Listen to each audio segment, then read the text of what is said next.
पूर्णमादाय पूर्णमिदं पूर्णात् पूर्णमुदच्यते पूर्णस्य पूर्णमादाय पूर्णमेवावशिष्यते। ओम शांति शांति शांति। ओम नारायण परो व्यक्तात् अंडमव्यक्त संभवम् अंडस्यान्तस्त्विमे लोकाः सप्तद्वीपा च मेदिनीम्। ओम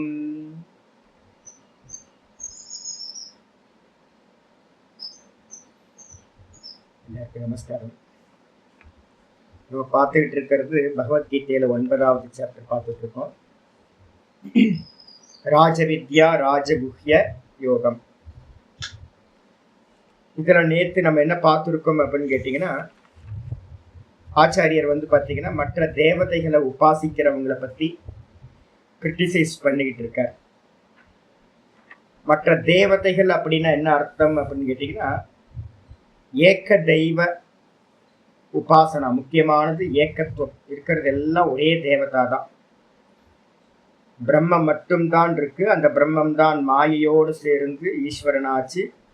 அந்த ஈஸ்வரன் தான் பார்த்தீங்க அப்படின்னா வெளிப்படும் போது ஹிரண்ய கர்ப்பரா விஷ்ணுவா வெளிப்பட்டார். அந்த விஷ்ணுதான் விராட்டா பார்த்தீங்கன்னா இந்த ஜெகத்தும் ஃபுல்லா இருக்கார். அந்த விஷ்ணுவோட வேற வேற ஃபார்ம் தான் எல்லா தேவதா சுரூபமும். இன்க்ளூடிங் பார்த்தீங்க அப்படின்னா நீங்க சிவலிங்கத்தை நீங்க என்ன உபாசிக்கிறீங்களோ அதுவும் ஹிரண்ய கர்ப்பரோட ஃபார்ம் தான். சிவத்தோட லிங்கம்.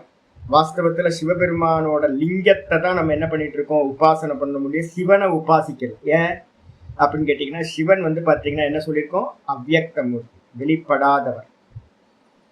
அதனால்தான் பார்த்தீங்கன்னா தெளிவா சொல்லியிருக்கு, நள்ளிருளில் நட்டம் பயின்றாடும் நாதனி. எங்க இருக்கார் அப்படின்னா, ஈஸ்வரன் பார்த்தீங்கன்னா காரண சரீர அபிமானி. அப்ப காரண சரீரம் எங்க இருக்கு அப்படின்னா, நம்மளோட டீப் ஸ்லீப் ஸ்டேட் தான் பார்த்தீங்கன்னா சுசுப்தி அவஸ்தை தான் காரண சரீரம். அங்க மாயையோடு சேர்ந்து இருக்கிறவர் தான் அந்த சிவபெருமான், காரண சரீர ஆத்மா. அவர்தான் சமஷ்டியா எல்லா காரண தேகமாவும் அபிமானிச்சுக்கிட்டு இருக்கிறவர். அப்ப வெளிப்பட்டிருக்காரா அப்படின்னு கேட்டீங்கன்னா, தூக்கத்தில் இருக்கிறவர் வெளிப்படாதவர். ரெண்டே இடத்துல தான் இருக்கார். சிருஷ்டிக்கு முன்னாடி அவர் இருக்கார், அதுக்கப்புறம் சிருஷ்டிக்கு பின்னாடி இந்த கிரியேஷன் முடிஞ்சு போனதுக்கு பிறகு பிரளய காலத்துக்கு அப்புறம் பார்த்தீங்கன்னா பகவான் இருக்கார். அப்ப அவ்யக்த மூர்த்தி அப்படின்றது நல்லா எடுத்துக்கணும். அப்போ நம்ம உபாசிக்கிறதுக்காக என்ன பண்ணியிருக்கோம், சிவன் சொல்லக்கூடிய அந்த தத்துவத்தை என்ன பண்றோம், லிங்கம், ஒரு லிங்கத்தை, ஒரு அடையாளத்தை வச்சு உபாசனை பண்றோம். அப்படி உபாசனை பண்றதுக்கு நீங்க எதையெல்லாம் நாம ரூபங்களா எடுத்துக்கிட்டீங்களோ அதுக்கு எல்லாத்துக்கும் என்ன பேரு அப்படின்னா ஹிரண்ய கர்ப்ப ரூபம்.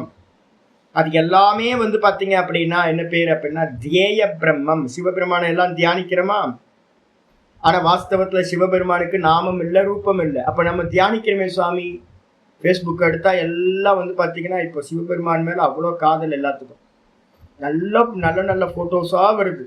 அவங்க கல்பனைக்கு ஏற்ற மாதிரி நல்லா போடுறாங்க. சிவலிங்கமா அவ்வளோ நல்லா இருக்கு. சிவலிங்கமும் அதே நேரத்தில் பார்த்தீங்கன்னா சிவபெருமானோட நேற்று பார்த்த ஏதோ ஹீரோயின் மாதிரி சிவபெருமானையும் பார்வதியும் போட்டு ஹோலி கொண்டாடிட்டு இருக்காங்க. அம்மாவும் அப்பாவும் ஹோலி கொண்டாடுற மாதிரி ஒரு போஸ்டர். இப்போ நமக்கு பார்த்தீங்கன்னா சந்தோஷமா இருக்கு. ஏன் வந்ததுனால என்ன வேணாலும் கல்பனை பண்ணலாம். ஆனா வாஸ்தவத்துல சிவபெருமான் என்ன ஆனவர், அவர் இல்லை, வெளிப்படவே இல்லை, அவருக்கு ரூபமே இல்லை, அவருக்கு ரூபம் இல்லாதவர் அவர். அந்த சிவனை பார்த்தீங்கன்னா அவ்யக்தம், வெளிப்படாத அந்த ஈஸ்வர தத்துவத்தை தான் நம்ம என்ன பண்றோம், சிவலிங்கமா வச்சு உபாசிக்கிறோம். அப்ப சிவலிங்கம்னு வந்துடுச்சுனாவே அது லிங்கம் தான். சிவனுக்கு லிங்கம் அடையாளம். லிங்கம்னு என்ன அர்த்தம், அடையாளம். அப்ப அது என்ன ரூபம் சுவாமி அப்படின்னு கேட்டீங்கன்னா, இந்த லோகத்தில் இருக்கிற எல்லா தேவதை ரூபங்களும் என்ன அப்படின்னு கேட்டீங்கன்னா சூக்ஷ்மமாக வெளிப்பட்டது அப்படின்னா அதுக்கு பேர் ஹிரண்ய கர்ப்பர்னு பேர். சர்வம் விஷ்ணுமயம் ஜெகத் தத்துவத்துல இது. அப்ப தத்துவம் ஈஸ்வரன் வெளிப்படாதவர். அவர் என்னவா இருக்கார் அப்படின்னா வெளிப்படாம இருக்கார். என்னவா இருக்கார், என்னுடைய ஆத்மாவா எல்லா ஜீவராசிகளுக்குள்ளாரையும் அந்தர்யாமியா இருக்கார். நானை வெளிப்படுத்த முடியுமா, நானை வெளிப்படுத்த முடியாது. ஏன், நான் என்னைக்குமே ஆப்ஜெக்டே இல்லை. அப்ப அதே மாதிரி ஈஸ்வரன் பார்த்தீங்கன்னா எனக்குள்ளார நானா இருக்கார். அந்த நான் வெளிப்படாதவர். அந்த நான்ல இருந்து வெளிப்பட்ட ரூபங்கள் மாயோட சேர்ந்து அநேக ரூபங்கள் கிடைச்சிருக்கு. எல்லா தேவதை சுரூபமும் ஹிரண்ய கர்ப்ப ரூபம். மனசுல நல்லா புரிஞ்சுக்கணும்.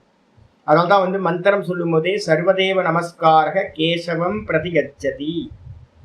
எல்லா தேவதைகளோட நமஸ்காரமும் பாத்தீங்க அப்படின்னா எங்க போய் சேரும்? கேசவனுக்கு தான் போய் சேரும். நம்ம ஒவ்வொரு வாட்டியும் பாத்தீங்கன்னா லாஸ்ட்ல முடிக்கும் போது சொல்றோமே, காயேன வாச்சா மனசேந்திரியர்வா புத்தியாத்மனாவா பிரகிருதேர் சுபாவா கரோமி யத் சகலம் பரஸ்மை நாராயணாயேதி சமர்ப்பயாமின்னு சொல்றோமே. இது எல்லாம் பாத்தீங்க அப்படின்னா எந்த தேவதைக்கு என்னெல்லாம் பண்றோமோ, எந்த ரூபத்துல பண்ணாலும் அது விஷ்ணுவை தான் போய் சேரும். விஷ்ணு தான் அநேகமா இருக்கார். விஷ்ணு வெளிப்பட்டவர், சர்வதேவதா ரூபம். ஈஸ்வரன் அந்தர்யாமி, வெளிப்படாத ரூபம், எல்லாத்துக்கும் ஆதாரமா ஸ்கிரீன் மாதிரி இருக்கார். அவர்தான் சுத்த பிரம்மம். அவர்தான் மாயையோடு சேர்ந்து ஈஸ்வரனா இருக்கார். இதை நல்லா புரிஞ்சுக்கணும். சுத்த பிரம்மம் தான் மாயையோடு சேர்ந்து பாத்தீங்கன்னா சிவபெருமானா இருக்கார். வெளிப்படாதவரா இருக்கார். அவர் வெளிப்படும் போது ஹிரண்ய கர்ப்பர். அப்ப நம்ம சிவலிங்கம்னு எங்கெல்லாம் வச்சிருக்கோமோ அதுவும் கூட வெளிப்பட்டது அப்படின்னாவே ஒரு பேரு ஒரு ரூபம் வச்சிட்டோம் அப்படின்னா அது ஹிரண்ய கர்ப்ப ரூபம் தான் அப்படின்னு புரிஞ்சுக்கணும். ஆனா யாரெல்லாம் பாத்தீங்க அப்படின்னா அந்நிய தேவதைகளை 23ல பார்த்தோம். ஏ அப்படி அந்நிய தேவதா பக்தா யஜந்தே ஸ்ரத்தையான்விதா தே அப்படி மாமேவ கவுந்தேய யஜந்தி அவிதி பூர்வகம். இந்த லோகத்துல அந்நிய தேவதைகளை யாரெல்லாம் உபாசிக்கிறார்களோ, கோயில் ஆராதனை எல்லாம் பண்ணி கோயில் கட்டி விதவிதமான உபாசனைகள் பண்றாங்களோ, சிரத்தையோடு கூடியிருந்து பக்தர்களா இருந்துகிட்டு தே அப்பி அவர்களும் கூட மாமேவ யஜந்தி அவர்களும் கூட நிச்சயமா என்னையே பாத்தீங்கன்னா உபாசிக்கிறார்கள். யாரு? இரண்ய கர்ப்பர் ஈஸ்வரன். 2 பேருமே சொல்லிக்கலாம். அப்ப பாத்தீங்க அப்படின்னா என்னையே உபாசிக்கிறார்கள். ஆனா என்ன அப்படின்னா அவிதி பூர்வகம். அவிதி பூர்வகம்னா அவங்களுக்கு பாத்தீங்கன்னா அஜானத்தை முன்னிட்டு அவங்க பண்றாங்க. தேவதா வேற வேற வேற வேற வேற எல்லா தேவதைகளையும் வேற வேறன்னு நினைக்கிறாங்க. கணபதி வேற, சுப்பிரமணியர் வேற, அம்பாள் வேற, சுவாமி வேற, விஷ்ணு வேற, எல்லாத்தையும் விதவிதமா நினைச்சோம் அப்படின்னா அது பாத்தீங்கன்னா அஜானம். நமக்கு தெரியல, சரியா தெரியல, புரியல. புரியாம பாத்தீங்கன்னா ஒவ்வொன்றுத்துக்குள்ளாரையும் வேற வேற ஆள் இருக்காங்கன்னு பாக்குறோம். வேதத்தை பாக்குறோம்.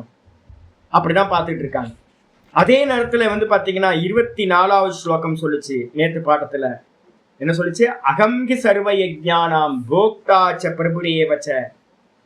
நான் தான்ப்பா எல்லா யஜ்ஞங்களோட போக்தாவும் பாத்தீங்கன்னா நான் தான். ஒரே ஆத்ம தத்துவம் தான், ஈஸ்வரன் தான், ஒரே ஹிரண்ய கர்ப்பர் தான். இந்த 3 மனசுல வச்சுக்கணும். ஒண்ணுதான் 3.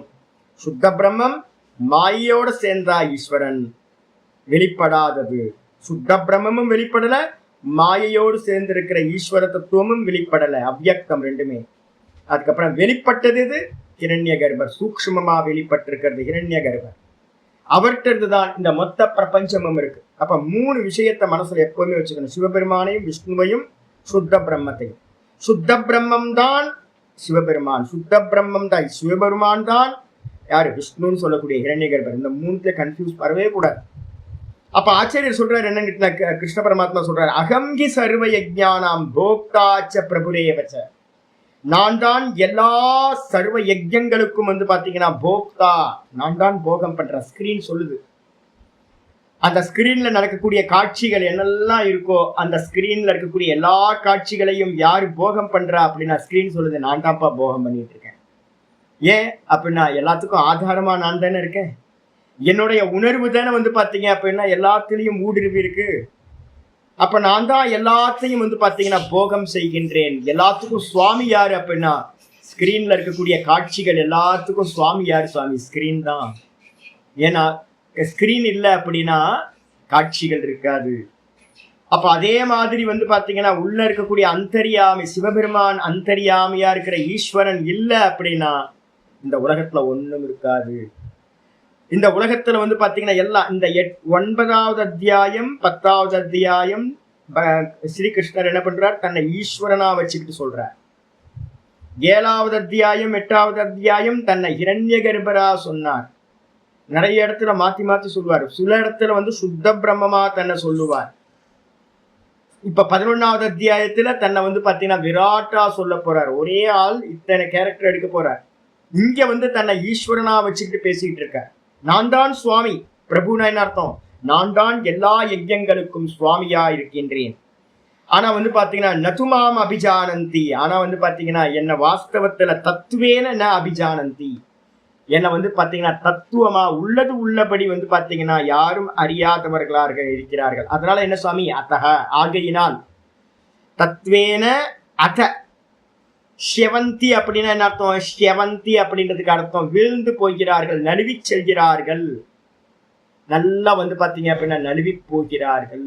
மோட்ச மார்க்கத்திலிருந்து திரும்ப திரும்ப சம்சாரத்திலேயே சுத்திக்கிட்டு இருக்காங்க. கேட்கிற பலன்கள் எல்லாம் அந்தந்த தேவதா ரூபத்துல இருந்து கிடைக்கும். நம்ம பாட்டுக்கு பலனை வாங்கிக்கிட்டே இருப்போம். விதவிதமான பலன்களை வாங்கிக்கிட்டு மேலையும் கீழையும் மேலையும் கீழையும் போயிட்டு வந்துகிட்டே இருக்கிறோம். இந்த சம்சாரம் நமக்கு முடிவுக்கு வரவே மாட்டேங்குது. சொன்னதுக்கு பிறகு வந்து பாத்தீங்கன்னா இதே ஸ்லோகம் வந்து பாத்தீங்கன்னா பக்கத்துல 5:29 போட்டு 5:29 வந்து பாத்தீங்கன்னா இது அப்படியே இருக்கு, ஆப்போசிட்டா இருக்கு. போக்தாரம் யஜ்ஞ தபசாம் சர்வலோக மகேஸ்வரம் சுஹ்ருதம் சர்வபூதானாம் ஞாத்வா மாம் சாந்தி மிருச்சதி. போக்தாரம் யஜ்ஞ தபசாம், இந்த லோகத்துல நடக்கக்கூடிய எல்லா யஜ்ஞங்கள் தபஸ் எல்லாத்தையும் போகம் செய்பவன் நான். அது மட்டும் இல்லாம வந்து பாத்தீங்கன்னா சர்வலோக மகேஸ்வரம், நான் எப்படி இருக்கேன் அப்படின்னு கேட்டீங்கன்னா எல்லா லோகத்துக்கும் அனைத்து லோகங்களுக்கும் மகேஸ்வரனா இருக்க, ஆதாரபூத்தமா அந்தர்யாமியா நான் தான் வந்து பாத்தீங்கன்னா எல்லாத்துக்கும் மகேஸ்வரன். நான் இல்லைன்னா இந்த கான்சியஸ்னஸா இருக்கிற நான் அந்தர்யாமியா நான் இல்லை அப்படின்னா இந்த லோகத்துல ஒண்ணுமே இருக்காது, ஆக்ஷனே நடக்காது.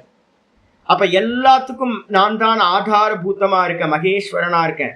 நான் தான் சுக்ருத், ஏன்னா நான் தானே எல்லாத்துக்கும் ஆத்மாவா இருக்கேன். அப்ப நானே ஆத்மாவா இருக்கிறதுனால எல்லாத்துக்கும் நான் தான் வந்து பாத்தீங்கன்னா சுகிருத்து அப்படின்னா வெல்விஷர் நான் தான். இந்த உலகத்திலேயே வந்து பாத்தீங்கன்னா நம்ம நல்லா இருக்கணும்னு நினைக்கிற ஒரே ஆள் யார் தெரியுங்களா? நான் தான். நான் நல்லா இருக்கணும்னு நான் தானே நினைப்பேன். அந்த நான் யாரு அப்படின்னா பகவான். அப்ப வந்து பாத்தீங்கன்னா அவருக்கு என்ன பேரு அப்படின்னா வெல்விஷர்னு பேரு. இந்த உலகத்துல இருக்கிற எல்லாத்துக்கும் வந்து பாத்தீங்கன்னா சுகிருத்து, ஒரு நல்ல நண்பன் போல, நல்ல வெல்விஷர் போல வந்து பாத்தீங்கன்னா இருக்கிறவர் பகவான் தான். சர்வபூதான எல்லாத்துக்கும், பட்சபாதம்லாம் இல்லை, எல்லா ஜீவராசிகளுக்கும் இந்த விதமா அறிந்து மாம் சாந்தி மிருச்சதி, என்னை வந்து இந்த விதமா அறிந்து அவன் மோட்சம் சொல்லக்கூடிய சாந்தியை அடைகின்றான்.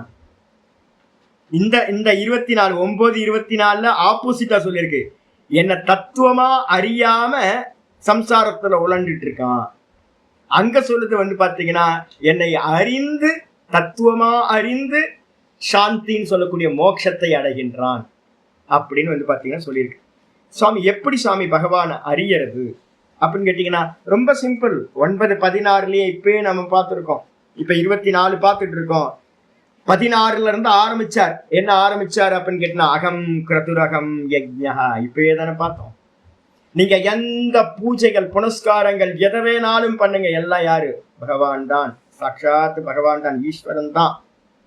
அவர் தான் வந்து பாத்தீங்கன்னா அகம் கிருதுரகம் யஜ்ஞா ஸ்வதாகம் அகம் ஔஷதம் மந்த்ரோகம் அகமே வாஜ்யம் அகமக்னிர் அகம் ஹுதம், எல்லாம் அவர் தான். பிரம்மார்ப்பணம் பிரம்மஹவிகை சொல்றோம்ல, எல்லாத்துக்கும் அந்த பிரம்மார்ப்பணம் பிரம்மஹவிகை திரும்ப திரும்ப திரும்ப சொல்லிக்கணும். நான் பண்றது, பேசுறது, பூஜிக்கிறது, மந்திரங்கள் எல்லாம் வந்து பாத்தீங்கன்னா பகவான் தான். பகவானுக்கு அந்நியமா ஒண்ணும் இல்லை அப்படின்னு வந்து பாத்தீங்கன்னா 16வது ஸ்லோகத்துல சொல்லிச்சு. அது மட்டும் இல்ல 10:20 சொல்றாரு. எப்படி பகவான் அறியணும் அப்படின்னா அகமாத்மா குடாகேஷக. முக்கியமானது வந்து பாத்தீங்கன்னா 10:20 வந்து பாத்தீங்கன்னா சொல்லப்பட்டிருக்கு. இனி நம்ம அடுத்த அத்தியாயத்துல பார்க்க போறோம். 10:20 சொல்லும் போதே சொல்றது என்னன்னு கேட்டீங்க அப்படின்னா அகமாத்மா குடாகேஷக சர்வபூதாசயஸ்திதா, எல்லா ஜீவராசிகளோட ஹிருதயத்திலையும் நான் என்னவா இருக்கேன்? ஆத்மாவா இருக்கேன். ஏஷத ஆத்மா அந்தர்யாமி அமிர்தக பிருகதாரண்யம் சொல்லுது. உன்னுடைய ஆத்மாதான் அந்தர்யாமி. ஈஸ்வரன் என்னவா இருக்கார்? அந்தர்யாமியா இருக்கார். எப்படி இருக்கார்? ஆத்மாவா இருக்கார். ஈஸ்வரனுக்கு லட்சணம் பண்ணும்போது எப்பவுமே நான் சொல்லியிருக்கேன், அவ்யக்தம் கூட அந்தர்யாமி. சிவபெருமானை பாத்தீங்கன்னா எப்பவுமே வெளியில வைக்காதீங்க. ஈஸ்வரனையும் பெருமாளையும் வெளியில வைக்காதீங்க. என்னோட சுவாசமா யார் இருக்கா? என்னோட சுவாசமா விஷ்ணு இருக்கார். என்னோட சுவாசம் இல்ல, இந்த லோகத்தில் இருக்கிற எல்லா ஜீவர்களுடைய ஜீவனமா சுவாசமா அவர் இருக்கார். கூட அந்தர்யாமியா யார் இருக்கா? உணர்வா இருக்கிறது அந்த சிவபெருமான் உணர்வா இருக்கார். ஏஷத ஆத்மா அந்தர்யாமி அமிர்தக. பிருகதாரன் சொல்லுது, உன்னுடைய ஆத்மாதான் அந்தர்யாமி, அதுதான் அமிர்த சுரூபம். அப்ப இந்த உலகத்துல பாத்தீங்கன்னா ஈஸ்வரன் என்னவா இருக்கார்? அகமாத்மா குடாகேஷக. ஏ குடாகேஷா அர்ஜுனா, நான் தான் ஆத்மாவா எல்லா ஜீவராசிகள்லயும் நான் தான் இருக்கேன். அகம் ஆதிஷ்ச மத்தியம் ச, நான் தான் ஆதி காரணம். எங்க இருந்து வெளியில வந்தோம்? தூக்கத்துல இருந்தே வெளியில வந்தோம். தூக்கத்துல யார் இருக்கா? சிவபெருமான் மட்டும் இருக்கார். சதேவ சோமிய தமக்ராசி ஏக்கமேவ அத்விதீயம். தூக்கத்துல பாத்தீங்கன்னா ஒரே தத்துவம் தான். கிரியேஷனுக்கு முன்னாடி ஒரே தத்துவம் தான். பகவான் எப்படி இருந்தார்? வெளிப்படாதவரா நல்லரில் நட்டம் பயின்றாடும் நாதனே. ஒரே நாதன் மட்டும்தான் அங்க இருந்தார். அவற்றுதான் இந்த ஜெகத் உற்பத்தி ஆச்சு. ஆதி இங்க இப்ப நம்ம இருக்கிறோமே, இது யாரு மேல இருக்கு அப்படின்னா அந்த பகவானுக்கு மேலதான், காரணகர்த்தாவா இருக்கிற அந்தர்யாமிக்கு மேலதான் இந்த ஜெகத் இருக்கு. கான்சியஸ்னஸ்க்கு மேலதான் இந்த ஜெகத் இருக்கு. திரும்ப எங்க போய் முடியும்? அகமாதிஷ்ச மத்தியம் ச பூத்தானாம் அந்தயேவச்ச. 10:20 சொல்லுது. எல்லா ஜீவராசிகளும் தூங்கி போவோமே, தூங்கி போகும்போது எங்க போய் நிக்கிறோம்? திரும்பவும் நான் சுகமா தூங்குன ஒன்னும் தெரியல. அங்கிருந்துதான் வந்தோம், அந்த நான்ல தான் நிக்கிறோம், அந்த நான்லயே போய் முடிவையும் அடைந்து விடுவோம். அப்ப பாத்தீங்கன்னா பகவான் தான் நம்மளோட எல்லாத்தோட ஆதி அந்தம் மத்தியமும் எல்லாம் பகவான் தான். தெரிஞ்சோ தெரியாமலையோ அவர் தான் இருக்கார். தெரிஞ்சா தெரிஞ்சுக்க, தெரியாட்டி போய் அவருக்கு ஒரு நஷ்டமும் ஆக போறதில்லை. ஆனா தெரிஞ்சுக்கிட்டோம் அப்படின்னா சாந்தி அடையலாம், எல்லா துக்கங்களும் போயிடும். அடையாம விட்டுட்டோம் அப்படின்னா, அறியாம விட்டுட்டோம் அப்படின்னா நம்ம தனித்தனியா எல்லாத்தையும் நினைச்சுக்கிட்டு பகவான் எங்கேயோ இருக்காருன்னு நம்ம ஏங்கிக்கிட்டே ஜீவனை ஃபுல்லா துக்கத்தை அடைஞ்சுக்கிட்டே இருப்போம். அப்ப உள்ள இருக்கிறது பகவான் தான் அப்படின்னு நிச்சயமா அறியணும். இதுதான் அறியறதோட முக்கியம். அறியல அப்படின்னா தத்வேன செவந்திதே. செவந்தின்னு அர்த்தம் சம்சாரத்தை சுத்திக்கிட்டே இருப்போம் அப்படின்னு சொல்லியாச்சு. நேற்று பாட்டம் முடிஞ்சு. இன்னைக்கு பாட்டம் ஆச்சாரியர் ஆரம்பிக்கிற 25வது ஸ்லோகத்துக்கு அவதாரிக்கா. ஏ அபி அந்நிய தேவதா பக்திமத்துவேன. ஏ அபி எவர்கள், இந்த உலகத்துல நிறைய மனிதர்கள் இருக்காங்களே, விதவிதமான பக்தர்கள் இருக்காங்க. அந்நிய தேவதா பக்திமத்துவேன, நிறைய மற்ற தேவதைகளோட பக்தியோடு இருக்கிறவர்களாக. அவிதி பூர்வகம் யஜந்தி. இப்ப நான் சொன்ன மாதிரி பகவானை பாத்தீங்கன்னா அந்தர்யாமியாகவும் சூத்திராத்மாவாகவும் அறியாதவர்களா, நான் தான் ஈஸ்வர சுரூபமா இருக்கேன், எனக்கு அந்நியமா இல்லை, நான் பார்க்கிற நாம ரூபம் எல்லாம் பொய்ன்னு தெரியாம ஜீவ பேதம், ஈஸ்வர பேதம், ஈஸ்வரருக்குள்ளாரையே பேதத்தையும் கல்பிச்சு என்னையும் ஈஸ்வரனையும் அந்நியமா பார்த்து யாரெல்லாம் பாத்தீங்கன்னா பூஜிக்கிறார்களோ, அவிதி பூர்வகம் யஜந்தே, விதி இல்லாமல் அஜ்ஞானத்தோடு பூஜிக்கிறார்களோ, தேஷாமபி யாக பலம் அவசியம் பாவி, அவர்களுக்கு கண்டிப்பா பாத்தீங்கன்னா அந்த யாகத்தோட பூஜையோட புனஸ்காரத்தோட பலன் கண்டிப்பா அவங்களுக்கு உண்டாகும். இந்த உலகத்துல விதவிதமா பண்றாங்க, எல்லாத்துக்கும் கர்ம பலன் கிடைக்குது. அவங்க எப்படி கர்மா பண்றாங்களோ கர்மத்துக்கு ஏத்த மாதிரி கர்ம பலன் கிடைக்குது. எப்படி கட்டம், எப்படி அவங்களுக்கு எல்லாம் பலன் கிடைக்குது அப்படின்னு கேட்டீங்கன்னா ரொம்ப அருமையான ஸ்லோகம் 25வது ஸ்லோகம் ஆரம்பிக்கிறார் இன்னைக்கு பாட்டம். யாந்தி தேவவ்ரதா தேவான், யாந்தி தேவவ்ரதா தேவான், பித்ரூன் யாந்தி பித்ருவ்ரதாஹ, பித்ரூன் யாந்தி பித்ருவ்ரதாஹ, பூதானி யாந்தி பூதேஜ்யா, பூதானி யாந்தி பூதேஜ்யா, யாந்தி மத்யாஜினோபி மாம், யாந்தி மத்யாஜினோபி மாம், யாந்தி தேவவ்ரதா தேவான், பித்ரூன் யாந்தி பித்ருவ்ரதாஹ பூதானி யாந்தி பூதேஜ்யா யாந்தி மத்யாஜினோபி மாம். தேவவிரதா நிறைய வந்து பாத்தீங்கன்னா வைதிகர்கள் வந்து பாத்தீங்கன்னா விதவிதமான தேவதைகளுக்கு என்ன பண்றாங்க, ஆகுதி கொடுத்து வாயு, அக்னி, இந்திரன், வருணன், பிரஜாபதி, இது மாதிரி அநேக தேவதைகளுக்கு வந்து பாத்தீங்கன்னா விதவிதமான தேவதைகளை வந்து பாத்தீங்கன்னா யாகங்கள் மூலமா யஜிக்கிறார்கள், பூஜிக்கிறார்கள். நல்ல நிஷ்டையோட இருந்து பூஜிக்கிறாங்க. அந்த நிஷ்டையோடு இருந்து பூஜிக்கிறதுக்கு என்ன பேரு, தேவ விரதாகான்னு பேரு. அவங்களுக்கு பேரு விரதமா இருந்து பண்றாங்க. நான் டெய்லி வந்து பாத்தீங்கன்னா வைதிகர்களோட ஏதோ ஒரு வேத பாராயணமோ இல்ல ஒரு கர்மத்தோடதோ நான் வந்து பாத்தீங்கன்னா அப்பப்ப பார்த்துக்கிட்டே இருப்பேன், ரெகுலரா பார்ப்பேன். என்ன காரணம் அப்படின்னு கேட்டீங்கன்னா, சத்துவ குணப்பிரதான். அவங்கள்ட்ட இருக்கக்கூடிய நியமம் பார்த்தீங்க அப்படின்னா அந்த அளவு நியமத்தோட இருந்துக்கிட்டு நல்ல நிஷ்ட பதறாம வந்து பாத்தீங்கன்னா நல்லா நிச்சயமா பண்றது. ஒரு கர்மா பண்ணணும் அப்படின்னா அவ்வளவு ஈஸி இல்லை. பூர்வ மீமாம்சா படிச்சாதான் தெரியும். தேவதைகளை பூஜிக்கிறதுக்கு அவ்வளவு நுணுக்கங்கள் இருக்கு, நிறைய கண்டிஷன் அப்ளை பண்ணணும். ஆனா வந்து பாத்தீங்கன்னா ஸ்ரத்தையோட வந்து பாத்தீங்கன்னா அந்த தேவதையை வந்து பாத்தீங்கன்னா உபாசிக்கிறார்கள். அவங்களுக்கு பேரு தேவவிரதான்னு பேரு. யார் யார் எதை எதை எப்படி எப்படி உபாசிக்கிறார்களோ அவரவர்கள் அந்தந்த தேவதையவே அந்தந்த விதமா அடைகின்றார்கள். இது நியமம். பிரம்மசூத்திரத்துல பல அத்தியாயத்துல வந்து பாத்தீங்கன்னா முக்கியமா சர்ச்சை பண்ணிருக்கு. எந்தெந்த விதமா உபாசிக்கிறோமோ அந்தந்த விதமா நம்ம அவங்கள அடையிறோம். அப்ப தேவதைகளை உபாசிக்கிறவர்கள் என்ன ஆகுறாங்க அப்படின்னா தேவான் யாந்தி, தேவதைகளை அடைகின்றார்கள். தேவதைகளை அடைகிறாங்கன்னு அர்த்தம், தேவதைகளை பூஜிச்சு பூஜிச்சு தேவதைகளோட அருகாமையை போய் அடைகிறார்கள், சொர்க்கத்தை போய் அடைகிறார்கள். அக்னி பகவானுக்கு பக்கத்துல போயிடுவாங்க, வாயு பகவானை பார்ப்பாங்க, இந்திரனை பார்ப்பாங்க, வருணனை பார்ப்பாங்க. இவங்க அந்த லோகத்துல வந்து பர்த் எடுத்து வந்து பாத்தீங்கன்னா அவங்களுக்கு இங்க சேவகம் பண்ணாது பத்தாதுன்னு அங்க போய் வந்து பாத்தீங்கன்னா அவங்களுக்கு சேவகம் பண்ணிக்கிட்டு நல்ல சுகபோகங்கள் அனுபவிச்சுக்கிட்டு இருப்பார்கள். அதே மாதிரி வந்து பாத்தீங்கன்னா பித்ரு விரதாகா, நிறைய பித்ருக்களை இங்க நார்த் இந்தியாவில நான் பார்த்திருக்கேன் அதிகம், இங்க கம்மின்னு நினைக்கிறேன். கர்நாடகாவில் இருக்கிறவங்களும் நார்த் இந்தியாவில் இருக்கிறவங்களும் ஒரு வயசானவர் ஒருத்தர் நான் பார்த்தேன், பத்ரிநாத்ல இருக்கும் போது பார்த்தேன். அவரோட வேலை என்ன அப்படின்னு கேட்டீங்கன்னா, நான் பார்க்கும்போதே அவர் இப்ப இருக்காருன்னு தெரியல, ஏன்னா 75 வயசுக்கு மேல ரிஷிகேஷ்ல என் பக்கத்திலேயே இருந்தார். அவர் வேலை என்ன அப்படின்னு கேட்டீங்கன்னா, எல்லா தீர்த்தத்துக்கும் போய் வந்து பாத்தீங்கன்னா 81 பிண்டதானம் பண்றது. 81 பிண்டம், டெய்லி 81 பிண்டம் வைக்கிறதுன்னு பேர். யோசிச்சு பாருங்க, 81 பிண்டம் வைக்கிறோம்னா எவ்வளவு பொறுமை தெரியுங்களா இருக்கணும். 4 மணி நேரம் 5 மணி நேரம் ஆயிடும் பிண்டம் வைக்கிறது. அவரோட வேலை என்ன அப்படின்னா பிரம்ம கபாலம். இது பத்ரிநாத்துக்கு பேரு பிரம்ம கபாலம்னு பேரு. அங்க போய் அங்க பிண்டம் வைப்பார். அப்புறம் வந்து பாத்தீங்கன்னா கேதார்நாத் போவார், அங்க பிண்டம் வைப்பார். கங்கோத்திரி போவார், அங்க பிண்டம் வைப்பார். எங்கெல்லாம் சப்த சரோவர்னு சொல்லக்கூடிய எல்லா இடத்துக்கும் போவார், பிண்டம் வைப்பார்.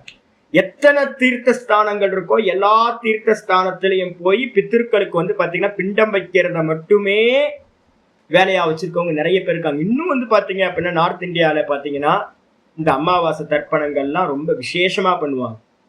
பிண்ட காரியங்கள் எல்லாம் ரொம்ப விசேஷமா பிடிப்போட பண்ணிட்டு இருக்காங்க. அவங்களுக்குலாம் பேர் என்ன பேரு அப்படின்னா பித்ரு விரதாகான்னு பேர். பித்ரு கர்மாக்கள்ல வந்து பாத்தீங்கன்னா நிஷ்டையோடு விரதமா அதை அனுஷ்டானம் பண்றவங்க. அவங்க எதை அடைவாங்க, யாரை உபாசிச்சாங்களோ அவங்க அடைய போறாங்க.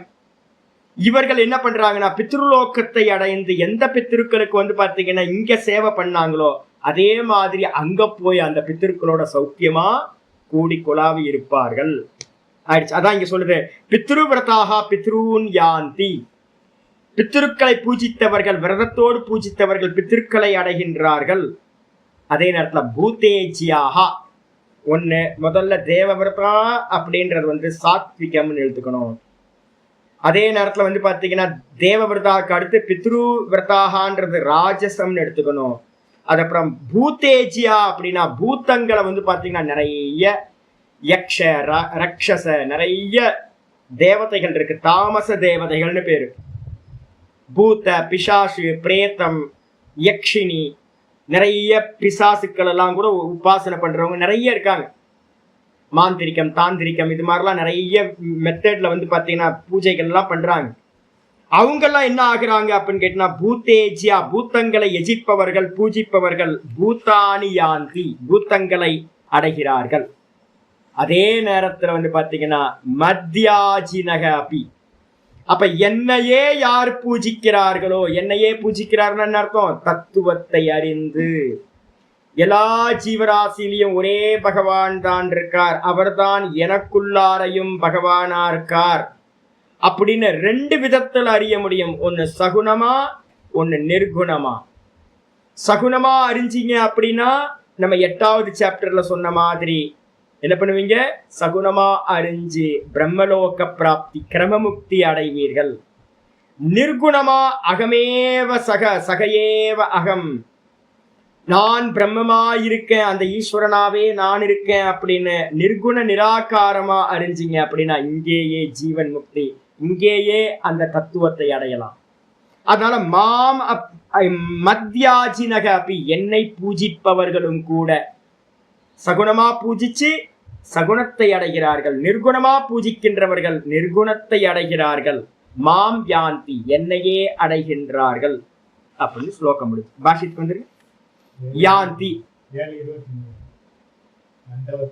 ஆமா, என்னை அந்த அந்த அப்பின்ற சப்தம் தான் சகுனத்தை உணர்த்தது, நிர்குணத்தை இது பண்றது. நீங்க அந்த அப்பின்றதுக்கு வந்து பாத்தீங்கன்னா என்னையும் கூட அடைகிறார்கள். மத்தியாஜினக அபி, அந்த அப்பின்றது வந்து பாத்தீங்கன்னா சகுனத்தையும் குறிக்கும், நிர்குணத்தையும் குறிக்கிறது. அதான் அந்த இதான் இது பண்ற சங்கரானந்தி டீக்கால இருக்கிறது. அப்பப்போ சங்கரானந்தி டீக்கா பார்த்துப்போம், அதனால அதுல இருந்து நான் சொல்றேன். அப்படின்றதுக்கு அர்த்தம் வந்து பாத்தீங்க அப்படின்னா சகுனத்தையும் அடைகிறார்கள், நிர்குணத்தையும். ரெண்டு தான் நம்ம சொல்றோம் இந்த சாஸ்திரத்துல வந்து பாத்தீங்கன்னா. ஒன்னு ஜீவன் முக்தி, நிர்குணத்தை அறிந்து இங்கேயே சத்யோ முக்தின்னு பேரு. ரெண்டாவது வந்து பாத்தீங்கன்னா சகுனமா அறிஞ்சு சகுனத்தோட 8வது சாப்டர்ல சொன்ன மாதிரி அர்ச்சிராதி மார்க்கம் மூலமா போய் அடையக்கூடிய இந்த பிரம்மலோக பிராப்தி, அது சகுனம். இந்த 2 நாள் அடைகிறாங்க. இது அப்படியே வந்து பாத்தீங்கன்னா எங்க இருக்கு சுவாமி அப்படின்னா 7:30 போட்டுக்கிட்டீங்கன்னா பக்காவா அப்படியே இருக்கும் பாரு. 7:23 இருந்தே ஆரம்பிக்குது. அது 7:23, 7:24 வரிசையா இருக்கு. அதுல வந்து பாத்தீங்கன்னா இது ரொம்ப ஆப்டா இருக்கிறது வந்து பாத்தீங்கன்னா 7:23 2வது லைன் பாத்தீங்கன்னா தெரியும். அந்தவத்து பலம் தேஷாம் தத்வத் அல்பமேதசாம் தத்வத் பவத்தி அல்பமேதசாம் தேவான் தேவயஜோ யாந்தி மத்பக்தா யாந்தி மாமபி. அப்படியே இருக்கு பாருங்க. சூத்திராத்மா அங்க வந்து சூத்திராத்மா சொன்னார், இங்க வந்து ஈஸ்வரன் சொல்றார். வேற எதுவும் ஒரே ஆள் 2 பர்சனாலிட்டி இருந்து பேசுறேன். தேவதைகளை பூஜிப்பவர்கள் தேவதைகளை அடைகிறார்கள், என்னை பூஜிப்பவர்கள் என்னையே அடைகிறார்கள். இங்க யார் எடுக்கணும்? 7வது சாப்டர்ல சகுனத்தை எடுத்துக்கணும். ஹிரண்ய கர்ப்பர் தானே தியேய பிரம்மம்னு பேரு. 7வது சாப்டர்ல ஹிரண்ய கர்ப்பர் சூத்திராத்மா.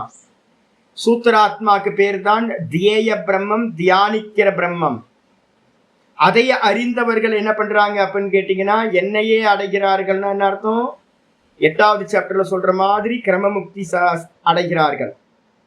இதே வந்து பாத்தீங்கன்னா இங்க 9வது சாப்டர்ல வந்து பாத்தீங்கன்னா ஈஸ்வரனா இருந்து பேசுறார். ஈஸ்வரன் வந்து பாத்தீங்கன்னா தியானிக்க யோக்கியம் இல்லாதவர்.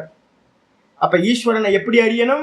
ஆத்மாவா அறியணும். நான் தான் ஈஸ்வரனா, எனக்குள்ளார் அவர் தான் ஈஸ்வரனா இருக்காருன்னு அறியணும்.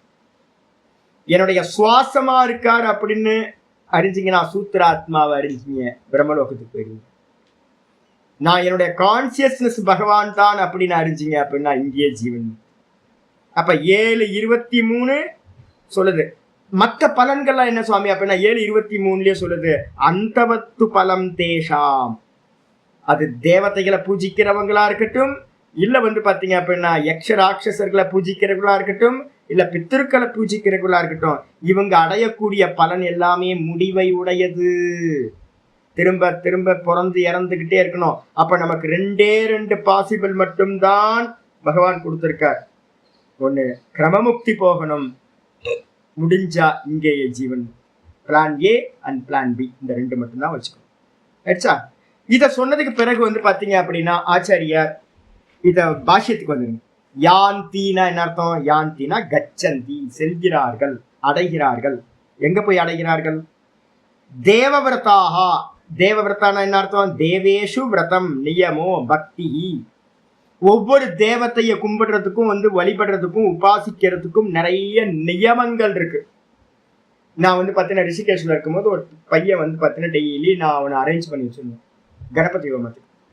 கணபதி ஹோமம் பார்த்தீங்கன்னா இந்த இருள் விலகிறதுக்கு முன்னாடியே பண்ணியாகும். இப்பெல்லாம் 7 மணி 8 மணிக்கெல்லாம் பண்றாங்க.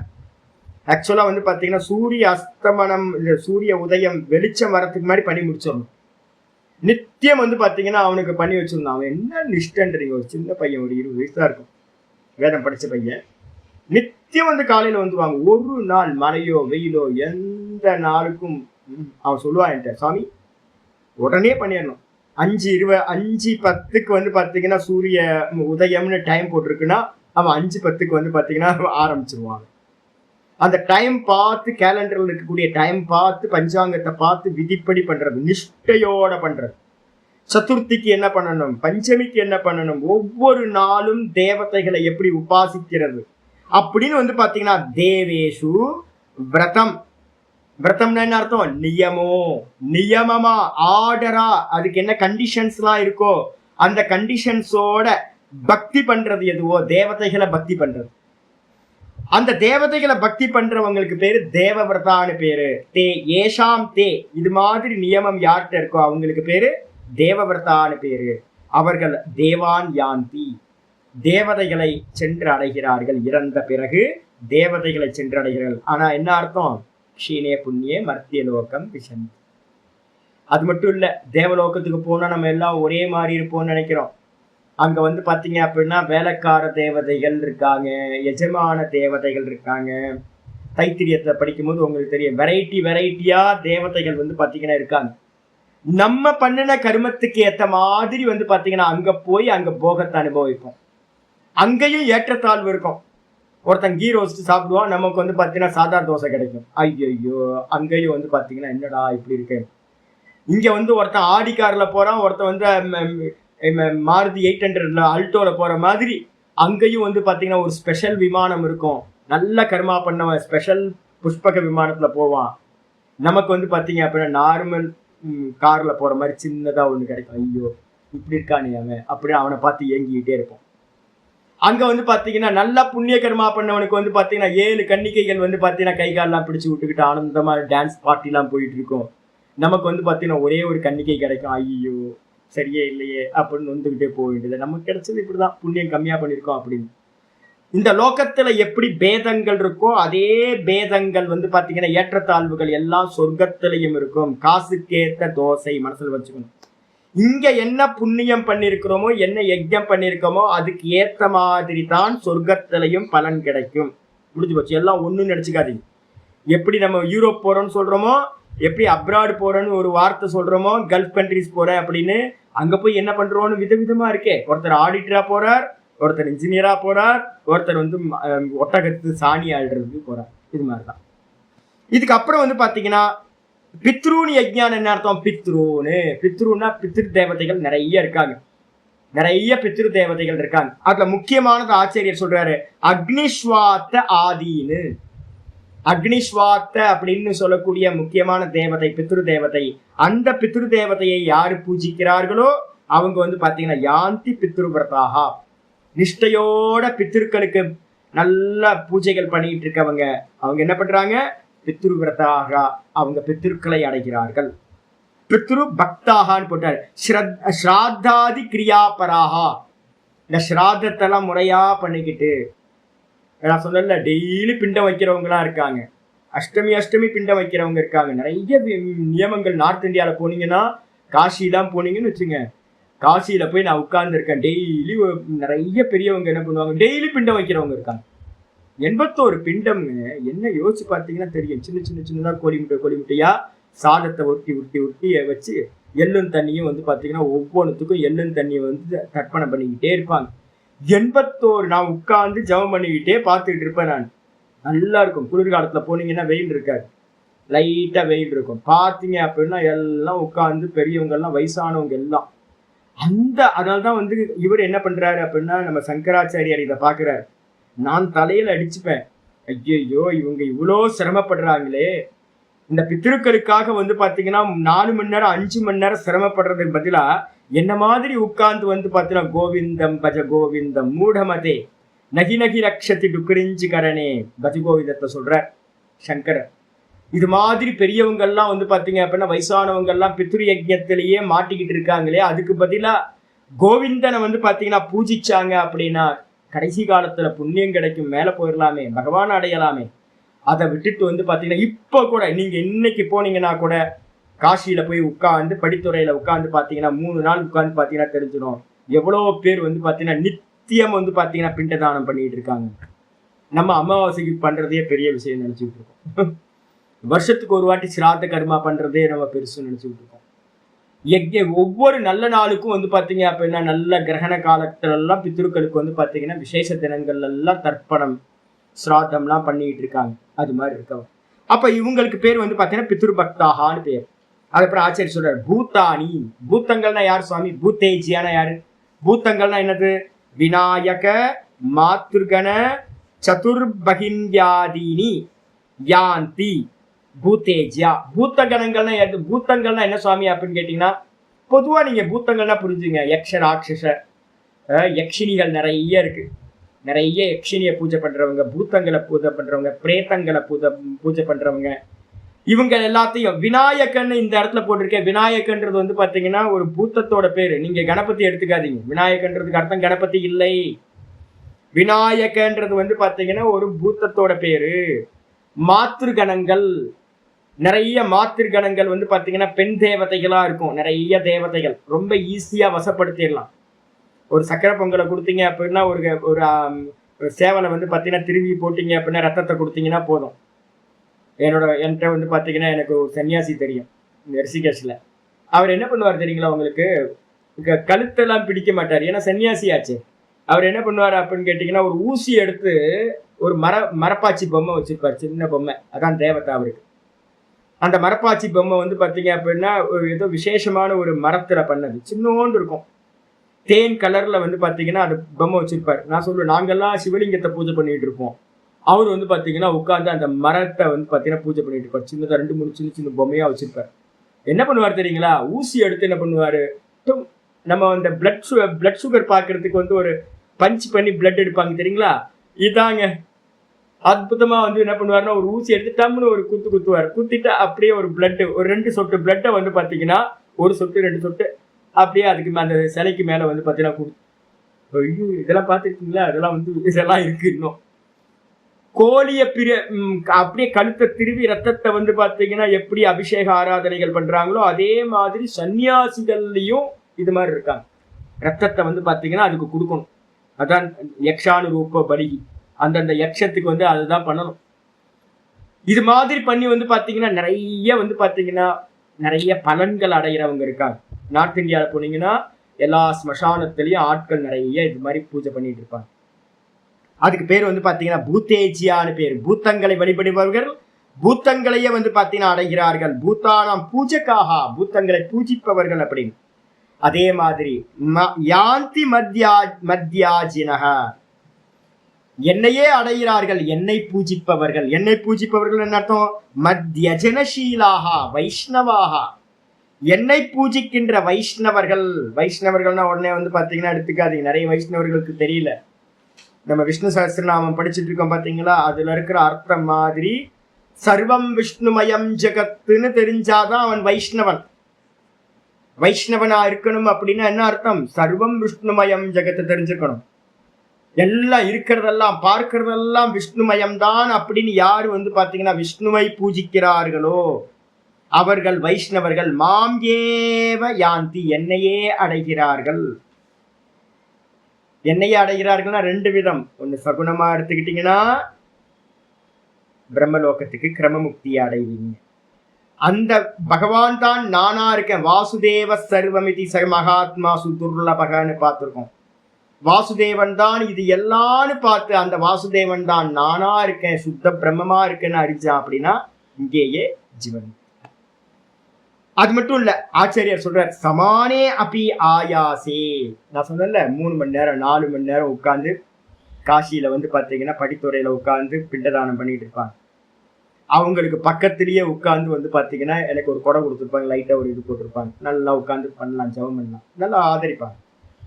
நான் பாட்டுக்கு உட்கார்ந்து நான் ஜபத்தை பண்ணிட்டு இருப்பேன், ஈஸ்வர ஜபத்தை. அவங்க என்ன பண்ணிட்டு இருப்பாங்க, பிண்டதானம் பண்ணிட்டு இருப்பாங்க. என்ன நான் பண்ற சிரமமும் அவங்க பண்ற சிரமத்தையும் எடுத்துக்கிட்டீங்க அப்படின்னா 2 பேரும் ஈக்குவலா தான் வந்து பாத்தீங்கன்னா ஆயாசம் ஒண்ணுதான்.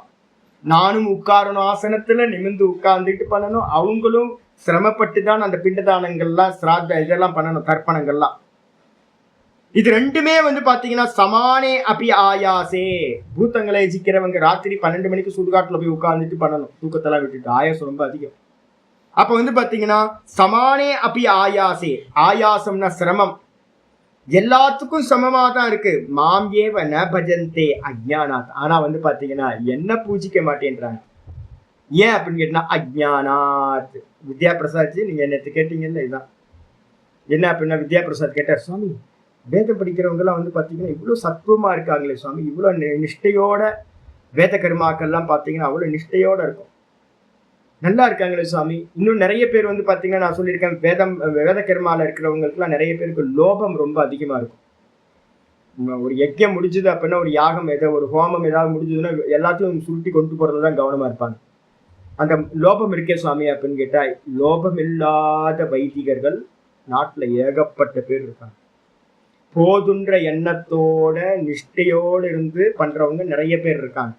ஆனாலும் அவங்க சிலபஸ்ல, வைதிகர்களோட சிலபஸ்ல என்ன இல்லை தெரியுங்களா, இந்த சனாதன தர்மம் ஏன் இப்படி கெட்டு போயிருக்கு தெரியுங்களா? ஏன் அப்படின்னு கேட்டீங்கன்னா, 4ஆம் கிளாஸ் பாடம் 4ஆம் கிளாஸோட இருக்கணும், அதுக்கப்புறம் 5, 6, 7, 8ன்னு வந்துடணும். கர்மம், உபாசனா, ஞானம், இந்த 3 தான் வந்து பாத்தீங்கன்னா பூரணமா வேதத்துல இருக்கிறது. முதல் பாகம் பூர்வ பாகம் கர்ம காண்டம், அதுக்கப்புறம் வந்து பாத்தீங்கன்னா உபாசனா காண்டம், ஞான காண்டம்னு 2 இருக்கு.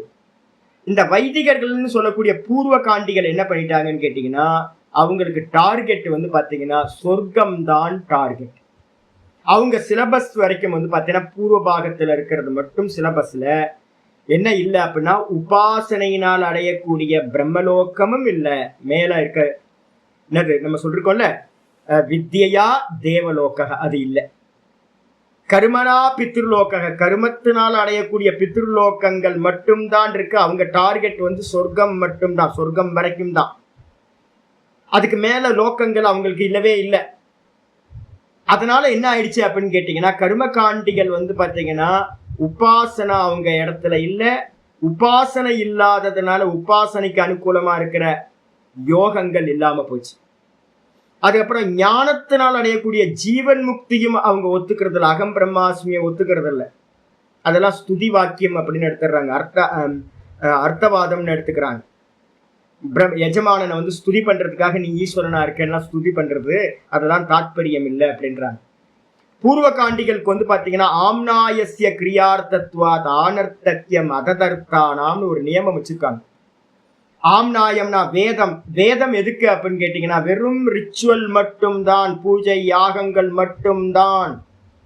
அதுக்கு அந்நியமா ஏதாவது உபாசனை பண்றது, ஈஸ்வரனை இப்படி உபாசிக்கணும் அப்படி உபாசிக்கணும் அப்படின்னும், கண்ணை மூடி ஜபம் பண்ணணும் தியானம் பண்ணணும் அப்படின்னும், இல்ல வந்து பாத்தீங்கன்னா ஈஸ்வரனை தானா இருக்க அப்படின்னு ஐக்கியத்தை சொல்லக்கூடிய உபனிஷதங்களோ அர்த்தம் இல்லாதவைகள்.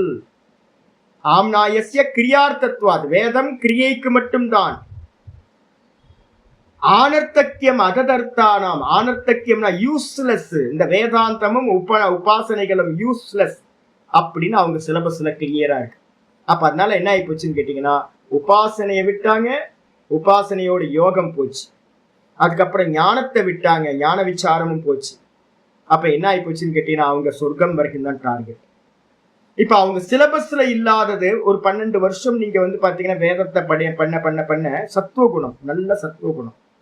ஆனா என்ன அப்படின்னு கேட்டீங்கன்னா, அவங்க எப்படி இருக்காங்க, ஆச்சாரியார் சொல்றாரு, ஆயாச சமான ஆயாசி அபி, கர்மகாண்டத்துக்கு சமான ஆயாசம். இப்ப உட்கார்ந்து நம்ம பாடம் படிக்கிறதுக்கும் இதே சிரமம் தான். ஆனா வந்து பாத்தீங்கன்னா இங்க உட்கார்ந்து வேதாந்தம் படிக்க மாட்டாங்க, கேட்க மாட்டாங்க, சிரவண மனன நிதித்தியாசனம் பண்ண மாட்டாங்க, உட்கார்ந்து வந்து பாத்தீங்கன்னா ஈஸ்வரனை தியானம் பண்ண மாட்டாங்க. ஏன் அப்படின்னு கேட்டீங்கன்னா மாமேவ ந பஜந்தே, என்னை வந்து பாத்தீங்கன்னா என்னையே பஜிக்க மாட்டார்கள். ஏன் அப்படின்னா அஜ்ஞானாத், அஜ்ஞானத்தினால. என்ன அஜ்ஞானம்?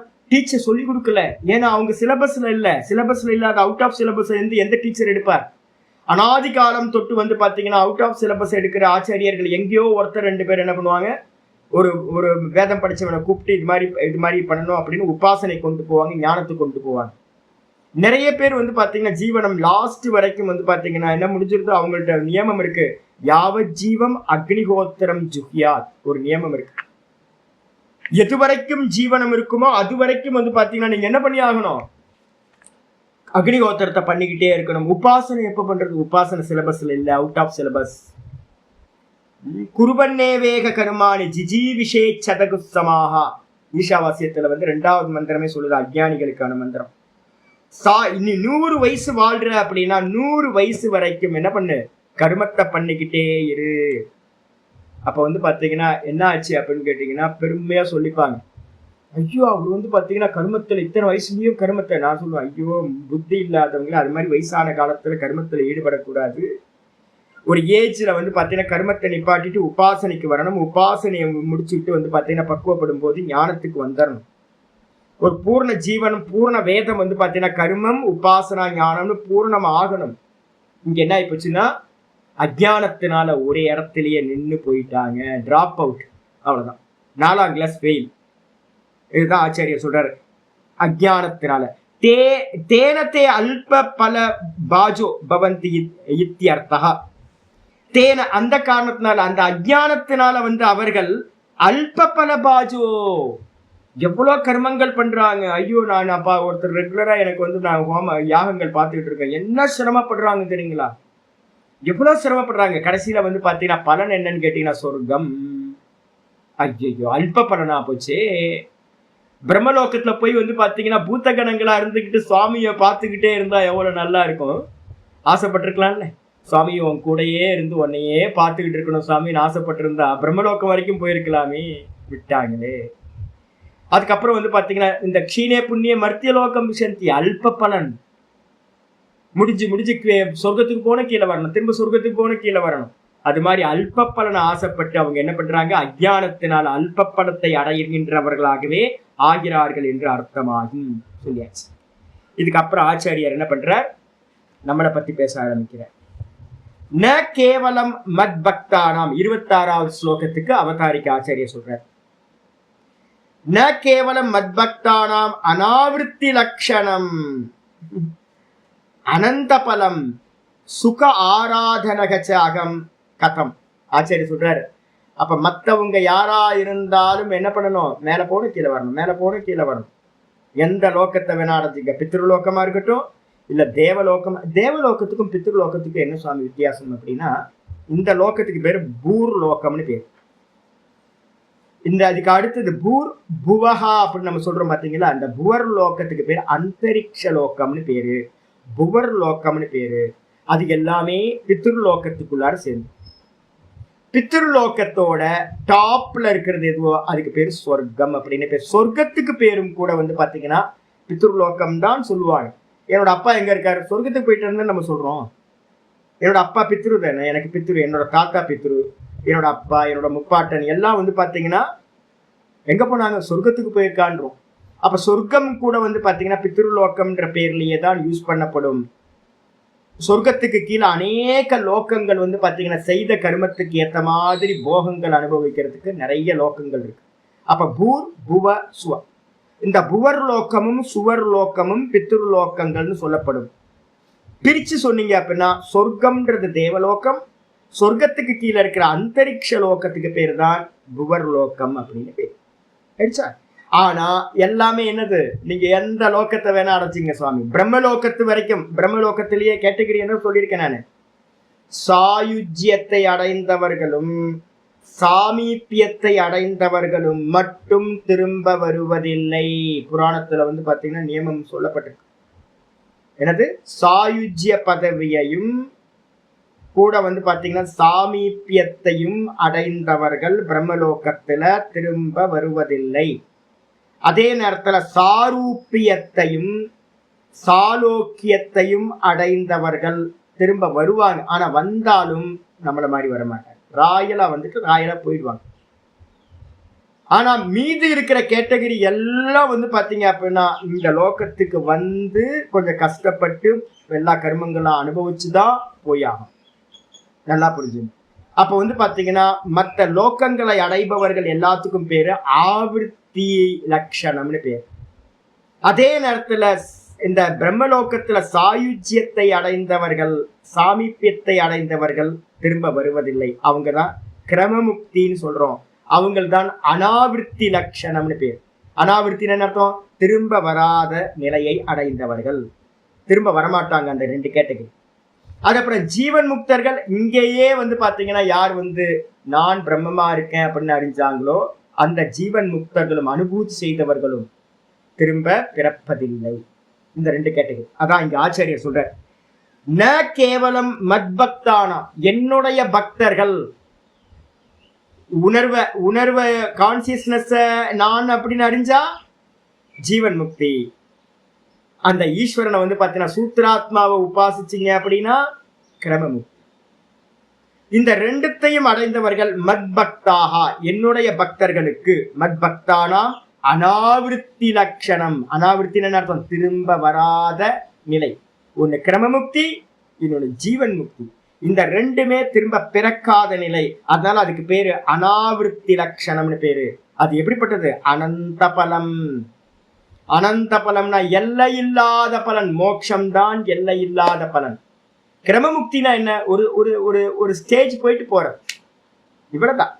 இங்கேயே அடையிறது. இங்க அடையாதவங்க வந்து பாத்தீங்கன்னா பிரம்மலோகத்துக்கு போய் அதே பிரம்மத்தை அங்க உபதேசத்தினால அடையிறாங்க. வேற எதுவும் வித்தியாசம் இல்லை. இந்த ரெண்டு பேருமே மோட்சத்தை அடையிறதுனால அனந்த பலம்னு பேரு. மோட்சம்தான் அனந்த பலம். மற்ற பலன்கள் எல்லாமே அல்ப பலன்கள். அதனால வந்து பாத்தீங்கன்னா ஐயோ அப்ப பெரிய பலனா இருக்கே, அவரை பூஜிக்கிறது ரொம்ப கஷ்டமா சுவாமி, யஜ்யம் யாகம் இதெல்லாம் பெருசா பண்றாங்களே சுவாமி அப்படின்னு கேட்டீங்கன்னா என்னால பண்ண முடியலையே சுவாமி பகவானுக்கு அப்படின்னா, பகவானோட ஆராதனை இருக்கே, அந்த பகவானோட ஆராதனை சுகாராதனக. பகவான் ரொம்ப எளிதா ரொம்ப சுகமா ரொம்ப ஈஸியா பூஜை செய்யக்கூடியவரா இருக்கார் பகவான். அனந்த பலன் எல்லையில்லாத பலன் மோட்சம் கிடைக்கும். ஆனா வந்து பூஜைகள் ரொம்ப ஈஸியா கிடைக்கும். எப்படி சுவாமி கதம் அப்படின்னு கேட்டீங்கன்னா ஸ்லோகம் ஆரம்பிக்குது. பத்ரம் புஷ்பம் பலம் தோயம் யோ மே பக்தியா பிரயச்சதி. பத்ரம் புஷ்பம் பலம் தோயம் யோ மே பக்தியா பிரயச்சதி. ததகம் பக்தியுபகிருதம் ததகம் பக்தியுபகிருதம் அஷ்னாமி பிரயதாத்மனஹ அஷ்னாமி பிரயதாத்மனஹ. பத்ரம் புஷ்பம் பலம் தோயம் யோ மே பக்தியா பிரயச்சதி. ததகம் பக்தியுபகிருதம் அஷ்னாமி பிரயதாத்மனஹ. பத்ரம் புஷ்பம் பலம் தோயம் யோ மே. யோன்றதுக்கு அர்த்தம் எவர்கள். மே எனக்கு. எவர்கள் வந்து பாத்தீங்கன்னா எனக்கு பக்தியா பக்தியோடு. பக்தி இருக்கணும், முக்கியம் பக்தி. பக்தி வந்து அமிர்த ஸ்வரூபா. நாரத பக்தி ஸ்வரூப சூத்திரத்துல வந்து பாத்தீங்கன்னா சொல்லப்பட்டிருக்கிற 3வது சூத்திரமே அதான். பக்தி என்னப்பா அப்படின்னு கேட்டா அமிர்தா பக்தி. அந்த பக்தியானது அமிர்த ஸ்வரூபா. பக்தி மாதிரி நல்லா தெரிஞ்சுங்க. ஞானம்னு வரட்டுத்தனமா போயிட்டீங்க, ஒரு மண்ணாங்கட்டியும் கிடைக்காது. சகுண பக்தி தான் ஞானமா பரிணமிக்குது நிர்குணமா. நிர்குண பக்திக்கு பேர் தான் ஞானம்னு பேரு. சகுணத்துல பண்ணினா பக்தி சகுண பக்தின்னு பேரு. அதே அந்த பகவான் நானா இருக்காருன்னு நம்ம இந்த வேதாந்த சிரவண மனன் நிதித்தியாசனத்தினால அறியும் போது அதுக்கு பேரு நிர்குண பக்தின்னு பேரு. பக்தி போகல. பகவானுக்கு 2 ரூபம் உபனிஷதங்கள் சொல்லுது. சோபாதிக்கம் நிரூபாதிக்கம். பகவானுக்கு வந்து பாத்தீங்கன்னா மாயையோடு சேர்ந்து அவர் தான் வந்து பாத்தீங்கன்னா எல்லா நாமரூபங்களாகவும் இருக்கார். அப்ப சகுனமா பண்ற பக்தி வந்து மாயையோடு சேர்ந்த பக்தி. அதே பகவானுக்கு நிர்குணம்னு ஒண்ணு இருக்கு. நிர்குணம் வந்து என்னது அப்படின்னா நிரூபாதிக்கம், எந்த உபாதியும் இல்லாம சச்சிதானந்த பிரம்மஸ்வரூபம். அந்த சச்சிதானந்த பிரம்மஸ்வரூபத்தை அறியறதுக்கு தான் சிரவணம் மனனம் நிதித்தியாசனம்னு போறோம். அப்ப வந்து பாத்தீங்கன்னா பக்தி தான். பக்தி இல்லாதவனுக்கு ஒண்ணும் உண்டாகாது. அப்ப அந்த பக்தி எப்படிப்பட்டது அப்படின்னு இங்க ஆச்சாரியர் சொல்றாரு, எவன் எனக்கு பக்தியோடு, பக்தியா பத்திரம், பத்திரம் அப்படின்னா இலை, துளசி தளத்தையோ இல்ல வந்து பாத்தீங்கன்னா வில்வ தளத்தையோ எடுத்துக்கிட்டு, புஷ்பம் கையில கிடைச்ச 2 புஷ்பத்தை என்ன இருக்கோ அந்த புஷ்பத்தை, கையில கிடைக்கிற புஷ்பங்களை எடுத்துக்கிட்டு, பழம் கையில எந்த பழம் கிடைக்குதோ, ட்ரை ஃப்ரூட்வா ஒரு திராட்சையை வந்து உலர் திராட்சையை வச்சிருந்தீங்கன்னா போதும். நாங்களாம் அதான், நாங்களாம் ரொம்ப தரித்திரம் பிடிச்ச ஆட்கள். நான்லாம் கல்பயாமின்னு சொல்லிட்டு நிறைய ஓட்டிடுவேன். சொர்ண புஷ்பம் கல்பயாமி, ஒரு உத்தரணி ஜலத்தை எடுத்து விட்டனா போதும். ஒரு அக்ஷதை எடுத்து வந்து பார்த்தீங்க அப்படின்னா எல்லாத்தையும் வந்து பார்த்தீங்கன்னா அர்ப்பணம் பண்ணிக்கிட்டே இருக்கலாம். பேரை சொல்லி பகவான் வந்து பார்த்தீங்கன்னா எந்த ஒரு இதுலையும் பக்தி இருக்கான்னு மட்டும்தான் பார்ப்பார். ஒரு சின்ன வில்வ தளத்திலையும் வந்து துளசி தளத்திலையும் பரம்பூர்ண திருப்தி அடைஞ்சிருவார். ஒரு புஷ்பத்தை எடுத்து வந்து பார்த்தீங்கன்னா தெரிஞ்சோ தெரியாம தூக்கி தலையில போட்டீங்கன்னா, ஐயோ என் பக்தன் வந்து பார்த்தீங்கன்னா போட்டானே புஷ்பன்னு மனம் குளிர்ந்து போயிடுவார். ஒரு புஷ்பத்தையோ ஒரு பழத்தையோ, ஏதோ ஒரு பழம், ட்ரை ஃப்ரூட்டா 2 திராட்சை எடுத்து, ஒரு கல்கண்டையோ 2 திராட்சை எடுத்து வச்சா போதும் அவருக்கு. அதே நேரத்துல வந்து பாத்தீங்கன்னா ஒரு தண்ணியை வந்து பாத்தீங்கன்னா எப்பவுமே தண்ணி வைக்கணும். பூஜை அறையில வந்து பாத்தீங்கன்னா சுவாமிக்கு வந்து பாத்தீங்கன்னா உத்தரணியில தண்ணி வைக்கணும். ஒரு பச்சை பாத்திரத்துல தண்ணி வச்சிருக்கணும். இல்லைன்னா ஒரு சொம்புல வந்து பாத்தீங்கன்னா கிரகஸ்தர்களா இருந்தீங்க அப்படின்னா ஒரு நல்ல சொம்புல வந்து பாத்தீங்க அப்படின்னா ஒரு நல்ல சின்னதா ஒரு கலசம் எடுத்துங்க. அந்த கலசத்துல வந்து தண்ணி வைங்க வீட்டுல. ரொம்ப விசேஷம் அது. அந்த நெகட்டிவ் ஃபோர்ஸ் எல்லாம் அந்த தண்ணி என்ன பண்ணும், அப்சர்வ் பண்ணும். நீங்க பண்ற உபாசன மந்திரங்கள் எல்லாத்தையும் அதை அப்சர்வ் பண்ணும். அதனால நித்தியம் சுவாமியோட ரூம்ல வந்து பாத்தீங்கன்னா அந்த பீட்டத்துக்கு பக்கத்துல வந்து பாத்தீங்கன்னா ஒரு கலசத்துல, சின்ன கலசத்துல என்ன பண்ணணும், ஜலம் வைக்கணும். கொஞ்சோண்டு ஏலக்காவை பொடிச்சு போட்டிங்கன்னா போதும், ஒரு பஞ்சகற்பூரத்தை போட்டிங்கன்னா போதும். சுவாமி வந்து பார்த்தீங்கன்னா ஒரு வில்வ தளத்தையோ இல்லை வந்து பார்த்தீங்கன்னா ஒரு துளசியோ போட்டிங்கன்னா போதும். சுவாமிக்கு வந்து பானம் எப்போ வேணா குடிச்சுக்கிட்டோம் அப்படின்னு வைக்கணும். அப்ப சின்ன ஜலத்தையாவது செலவே இல்லை. இது மாதிரி எளிமையா இருக்கிறத கூட வந்து பார்த்தீங்கன்னா எவன் எனக்கு பக்தியோடு பிரயச்சதி ஆஃபர் பண்றானோ, நெய்வேத்தியம் பண்றானோ, எனக்கு வந்து அர்ப்பணம் பண்றானோ, ததகம் பக்தி உபகிருதம். பக்தி உபகிருதம் அப்படின்னு என்ன அர்த்தம், பக்தியோடு கொடுக்கப்பட்ட, பக்தியோடு உபகிருதம், பக்தியோடு கொடுக்கப்பட்ட அந்த அல்பமான விஷயத்தை கூட நான் என்ன பண்றேன்னா தது அகம், அந்த பக்தியோடு கொடுக்கப்பட்டதை அகம் அஷ்னாமி, நான் வந்து பாத்தீங்க அப்படின்னா உண்கின்றேன். நம்ம கொடுக்குற அல்பமான விஷயத்தையும் அவர் ரொம்ப சந்தோஷமா வந்து பாத்தீங்கன்னா ஸ்வீகாரம் பண்ணிப்பார். சபரி வந்து பாத்தீங்கன்னா என்ன பண்ணாங்க தெரியல, ராமரோட கதையில வந்து பாத்தீங்கன்னா சபரி கடிச்சு கடிச்சு எச்சில கொடுக்குறாங்க. இவர்ல வந்து பாத்தீங்கன்னா நாயன் இதுல வந்து நம்ம இது சொல்றல கண்ணப்ப நாயனார் வந்து பாத்தீங்கன்னா பன்றிக்கறியை வந்து பாத்தீங்க அப்படின்னா கொடுக்குறாரு. ஐயோ, பக்திக்கு வந்து பாத்தீங்கன்னா கண்ணப்ப நாயனார் மாதிரி ஒரு ஆளை சொல்லவே முடியாதுங்க. பூவெல்லாம் எடுத்து தலையில கொண்டு வருவாராம். தலையில சொருகி வச்சுக்கிட்டு தண்ணிய வந்து பாத்தீங்கன்னா வாயில அவங்க வாயில குடிச்சு வாயில வச்சுக்கிட்டு மாமிசத்தை வந்து பன்றி மாமிசத்தை சமைச்சு அந்த வெட்டி கொண்டு வந்து அதையும் நல்லா இருக்கா நல்லா இருக்கான்னு எச்சில் பண்ணி, ஐயோ கண்ணப்ப நாயனார் வந்து பாத்தீங்கன்னா பண்ணது தலைய வந்து பாத்தீங்கன்னா தண்ணிய வந்து உப்புன்னு வாயில இருந்து இருக்கிற தண்ணிய சிவலிங்கத்து மேல பீச்சு அடிச்சு அபிஷேகம் முடிஞ்சிடும். அபிஷேகத்தை முடிஞ்சிட்டு வந்து பாத்தீங்க அப்படின்னா நல்லா இப்படி தலையை வந்து பாத்தீங்கன்னா உதறுவாரான். தலையில இருக்க பூவெல்லாம் சிவலிங்கத்து மேல கொட்டும். பன்றி இறைச்சியை வந்து பாத்தீங்கன்னா தான் விரும்பி விரும்பி சாப்பிட்டு எச்சில் பண்ணி டேஸ்ட் பண்ணி பகவானுக்கு வந்து பார்த்தீங்கன்னா இது நல்லா இருக்கு சாப்பிடு ஆஃபர் பண்ணி, என்ன பக்தி, கண்ணப்ப நாயனார் மாதிரி பக்தி பண்ண முடியுமா? அப்ப என்ன அர்த்தம் அப்படின்னு கேட்டீங்கன்னா ஆச்சாரியார் கண்டிஷன் சொல்றார், பிரயத்தாத்மனக அப்படின்றார். பிரயத்தாத்மனகன்னு என்ன அர்த்தம், ரொம்ப உள்ளன்போடு சுத்தமான அன்போடுன்னு அர்த்தம். பிரயத்தாத்மனான அர்த்தம் உள்ளத்துல வந்து பார்த்தீங்கன்னா சுத்தம் இருக்கணும். எந்த சுத்தம்னா என்ன சுவாமி அப்படின்னா ஏஷ நிரோதா காமயமானஹா. இதுல வந்து பாத்தீங்கன்னா பக்தி சூத்திரத்துல சொல்லுது காமயமானஹா நிரோத ரூபா. காமப்பட்டோம் பகவான்கிட்ட போச்சு, உள்ளன்பு இல்லாம போச்சுன்னு அர்த்தம். சுவாமிய மட்டும்தான் கேட்கணும், சுவாமிகிட்ட எந்த டிமாண்டும் இருக்கக்கூடாது. சாத்வஸ்மின் பரம பிரேம ரூபா, பக்திக்கு லட்சணம் சொல்லும் போதே சொல்லுது என்னது, பரம பிரேம ரூபா. யார்கிட்ட இருந்துச்சு அது? நம்ம கண்ணப்ப நாயனார்கிட்ட இருந்துச்சு. வெறும் அன்பு மட்டும்தான் இருந்துச்சு, அன்பு கண்ணியமா வேற எதுவுமே இல்லை. அப்ப உள்ளன்போடு, அந்த பிரயத்தாத்மனகன்றதுக்கு அர்த்தம் சுத்தமான உள்ளன்பு இருக்கணும். அப்படின்னா என்ன அர்த்தம்? எந்த டிமாண்டும் இல்லாம அன்புக்காக மட்டும்தான் வந்து பாத்தீங்கன்னா பகவான் இது பண்ணணும், பிரேம மட்டும்தான் இருக்கணும். அப்படி யாராவது கொடுத்தானா சந்தோஷமா வாங்கிப்பார். என்னோட சிஷ்யர் ஒருத்தர் இருந்தார், என்ன பண்ணுவார், திடீர்னு ஒரு நாள் தனியா கிளம்பி வந்துடுவார். சாதுக்கு லீவா இருக்கும் அன்னைக்கு. ஏன் இவர் காலையில வந்தாரு, 7 மணிக்கு எதுக்கு வந்தாரு அப்படின்னு பாத்தீங்கன்னா இழுத்து போட்டு வேலையெல்லாம் பண்ணுவார். எனக்கு என்னெல்லாம் தெரிஞ்சிடும், ஆஹா ஏதோ ஒரு அடி போடுறாரு அப்படின்னு. எனக்கு சந்தோஷம் வருமானு கேட்டா சந்தோஷமே வராது. கரெக்டா 1 மணி நேரம் ஏதாவது வேலை செய்வாரு, வேலை செஞ்சுட்டு சுவாமி அப்படின்னு அவரோட டிமாண்டை வந்து வைப்பார். நான் நினைப்பேன், இப்போ எப்போ வரும்போதும் வந்து பார்த்தீங்கன்னா என்னைக்காவது அவர் வந்து பார்த்தீங்கன்னா ஏதாவது சேவை பண்ணுறாரு அப்படின்னா ஏதோ டிமாண்டோட தான் வர்றாரு அப்படின்னு. எனக்கு உள்ளார வந்து பார்த்தீங்கன்னா இப்போ இத்தனை வருஷம் ஆச்சு, இப்போ கூட அவர் மேலே வந்து பார்த்தீங்கன்னா ஒரு அன்பு எனக்கு வரவே மாட்டேங்குது. ஏன் அப்படின்னு கேட்டிங்கன்னா டிமாண்டோட தான் பண்ணுறேன். அதை நான் சேவை பண்ணாமே கேட்டாவே நான் கொடுத்துருவேனே. நான் தான் நினைப்பேன், நீ சேவை பண்ணி தான் அதை காட்டணும்னு அவசியம் இல்லை. சுவாமி எனக்கு இது வேணும்னு கேட்டால் நான் என்ன பண்ணுவேன், கொடுத்துட்டு போயிடுவேன் நான்.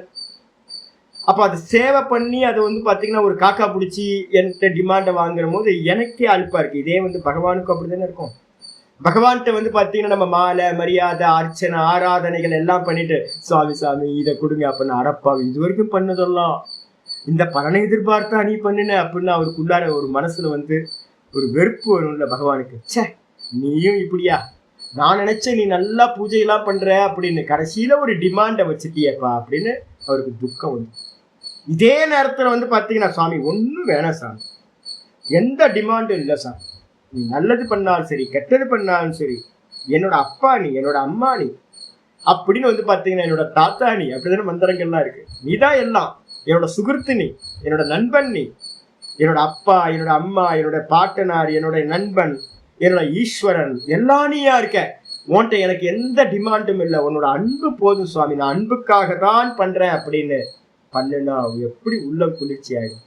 என்கிட்ட நிறைய சிஷியர்கள் இருந்தாங்க, ஒருத்தர் மட்டும்தான் அப்படி, ஒருத்தர் 2 பேர் மட்டும்தான், 2 பேர் 3 பேர் அப்படி இருந்தாங்க. மீதி இருக்கிறவங்க எல்லாம் என்ன பண்ணுவாங்க அப்படின்னா கொடுத்தா கூட வாங்க மாட்டாங்க. கொடுத்தா கூட வந்து பாத்தீங்கன்னா சுவாமி இல்லை சாமி வேணாம் சாமி, நல்லா மாங்கு சேவை பண்ணுவாங்க, கொடுத்தா கூட வாங்க மாட்டாங்க. அப்ப நமக்கு எப்படி இருக்கும், இன்டைரக்டா நமக்கு என்ன, அவங்க மேலெல்லாம் வந்து பாத்தீங்கன்னா பிரார்த்தனை பண்ணுவோம், சுவாமி நான் பிரார்த்தனை பண்ணுவோம் அவங்களுக்கான, சுவாமி இவங்களுக்கு எல்லாம் நல்லது நடக்குது சுவாமி, இவங்க எதுவும் கேட்க மாட்டேன்றாங்க சுவாமி, இவங்களுக்கு எல்லாம் லைஃப் வந்து பாத்தீங்கன்னா நல்ல உதாரணமாகட்டும் அப்படின்னு. அப்ப நீங்க ஆஃபர் வச்சிங்க அப்படின்னா வெறுப்பு வந்துடும். ஆஃபர் இல்லாம இருந்துச்சுன்னா கண்டிஷன் இல்லாத பக்தி, அகைத்துக்க பக்தி நம்ம சொல்றோம். அது பேர் எந்த ஒரு ஹேத்துவும் இல்லை, எந்த ஒரு காரணமும் இல்லை, பக்தி பண்றதுக்காக மட்டும் பக்தி பண்றது போதும். அது பண்ணினா ரொம்ப கிருப்பை கிடைச்சது. ஆச்சாரியர் தான் சொல்ற, பாஷித்துக்கு வந்துரு. பத்திரம் புஷ்பம் பலம் தோயம். பத்திரம் வில்வதளம் இல்லைன்னா துளசி தளம், இது மாதிரி இலைகளை பறிச்சுக்கிறது. புஷ்பம் ஏதோ கையில கிடைச்ச புஷ்பங்கள், நல்ல புஷ்பமா இருக்கலாம், இல்ல வந்து நம்ம சக்தி சாமர்த்தியத்துக்கு ஏற்ற மாதிரி. பழம் ஒரே ஒரு ட்ரை ஃப்ரூட்டாகவும் இருக்கலாம், ஒரு தாம்பலம் நிறைய நல்ல பழங்களையும் வைக்கலாம். தோயம் நல்ல ஜலமும் வச்சுக்கலாம். உதகம் தோயம்ன்றதுக்கு அர்த்தம் உதகம் ஜலம்.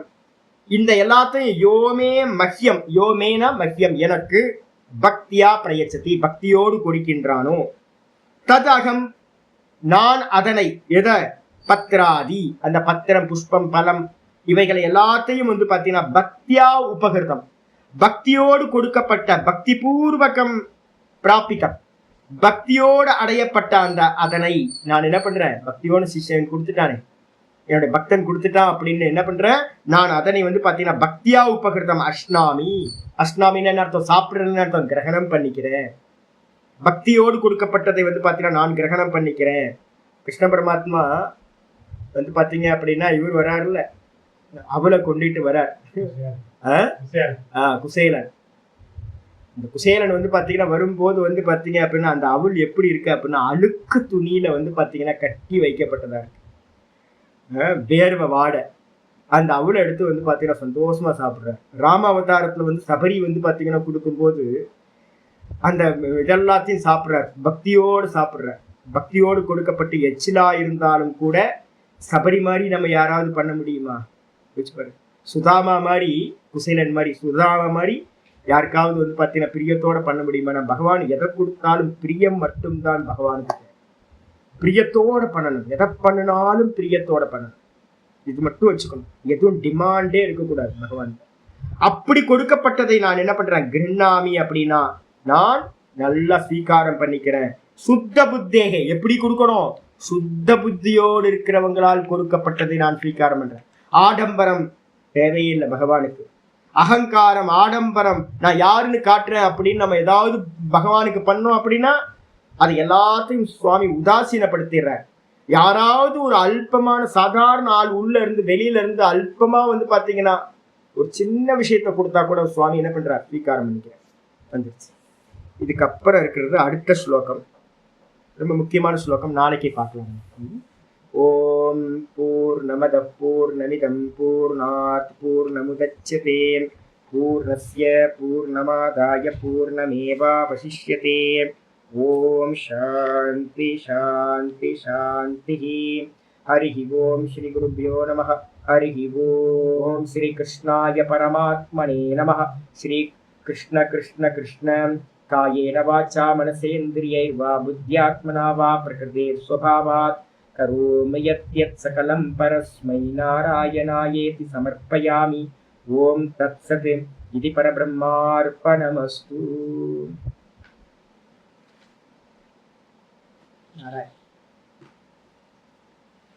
நாளைக்கு அதுக்காக தான் விட்டு வச்சிருக்கேன். எதுவும் கேட்காதீங்க, எதையுமே கேட்காதீங்க, கேட்கவே கூடாது. வானப்பிரஸ்தம் 50 வயசுக்கு மேல ஏதாவது நம்ம கேட்கிறோம் பகவான்கிட்ட அப்படின்னா என்ன பண்றோம்? நமக்கு நாமே சூன்யம் வச்சுக்கிறோம்னு அர்த்தம். வேற எதுவும். நமக்கு நாமே விஷம் கொடுத்துக்கிறோம், விஷம் சாப்பிட்றோம், ஈஸ்வரனை அசிங்கப்படுத்துறோம். நல்லா புரிஞ்சுங்க, ஈஸ்வரனுக்கு தெரியும் நம்மளை படைச்சவர் ஆதி அந்தம் மத்தியமம். நமக்குள்ளாரையே பாவகிராகியா இருக்கார், ஆத்மாவா இருக்கார், சர்வஜரா இருக்கார். அப்ப நீங்க கேட்டுதான் வந்து பாத்தீங்கன்னா ஒண்ணு பண்ணணும்னு பகவானுக்கு வந்து பாத்தீங்கன்னா கண்டிஷன்லாம் இல்லை. நமக்கு என்ன வேணுமோ அதை சரியான சமயத்துல பகவான் கொடுப்பார். கொடுக்கலனா கூட நல்லது, கொடுத்தாலும் நல்லது. கொடுத்தாலும் கொடுக்கலனாலும் எனக்கு ரொம்ப பிரியமானவன் ஈஸ்வரனா இருக்கும். கேட்கவே கேட்காதீங்க. அதான் வந்து பாத்தீங்கன்னா முதல் கண்டிஷன் வந்து பாத்தீங்கன்னா பகவான்கிட்ட கேட்டீங்கன்னா டீப் ப்ரமோட் ஆயிருவீங்க. வேதாந்தத்துக்கு அருகதை இல்லைன்னு அர்த்தம். மோட்ச மார்க்கத்துல முதல் இதே நிஷ்காமியம், சமர்ப்பண புத்தி. நீங்க எதையுமே கேட்காதீங்க, எல்லாம் பகவான் பார்த்துப்பார், பகவான் பார்த்துப்பார். பூஜை எல்லாம் பண்ணுங்க, எல்லாம் பண்ணுங்க. ஆனா வந்து பாத்தீங்கன்னா ஒரு பலனும் வேணாம் சுவாமி, நீ மட்டும்தான் வேணும். ஆத்ம காமகன் பேர். பகவான் மட்டும்தான் வேணும்னு பிரார்த்தனை பண்ணுங்க. வேற எதையும் கேட்டீங்கன்னா திரும்ப திரும்ப சுத்திக்கிட்டே இருக்க வேண்டும். இன்னும் எத்தனை ஜென்மம் ஆகும் தெரியாது, எத்தனை கோடி ஜென்மம் ஆகும் தெரியாது. இப்ப கிடைச்சிருக்க சான்ஸை பயன்படுத்திக்கணும். கர்மயோகத்தினால தான் சமர்ப்பண புத்தியோடு பண்ற பக்தி தான் மோட்சத்தை கொடுக்கும். கேட்காதீங்க, எதையும் கேட்காதீங்க. கர்மகாண்டிகளோட சேராதீங்க, போதும். கர்மகாண்டிகளோட சேர்ந்துட்டு உபாசகர்களோட சேருங்க. உபாசகர்களோட சேர்ந்தாதான் வந்து பாத்தீங்கன்னா பூஜையை கூட கர்மகாண்டிகள் என்ன பண்ணுவாங்கன்னா சங்கல்ப பூர்வமாவே பண்றதுதான் ஹேபிட் ஆயிடுச்சு. எல்லா பூஜைகள் பண்றாங்க, ஆனா எல்லா பூஜைகளுக்கும் என்ன இருக்கு பின்னாடி? சங்கல்பம். ஏகப்பட்ட சங்கல்பத்தை வச்சுக்கிட்டு வந்து பாத்தீங்க அப்படின்னா நாசமா போக வேண்டியதுதான். திரும்ப திரும்ப பிறந்து இறந்து நம்ம கேட்கறதெல்லாம் கிடைச்சிடும். திரும்ப சுத்திக்கிட்டே தானே இருக்கணும். அதனால வந்து பாத்தீங்கன்னா வைதிகர்களோட சேரவே சேராதீங்க. வைதிகர்களோட சேராம பக்த மகான்களோட சேருங்க, யோகிகளோட சேருங்க, ஞானிகளோட சேருங்க.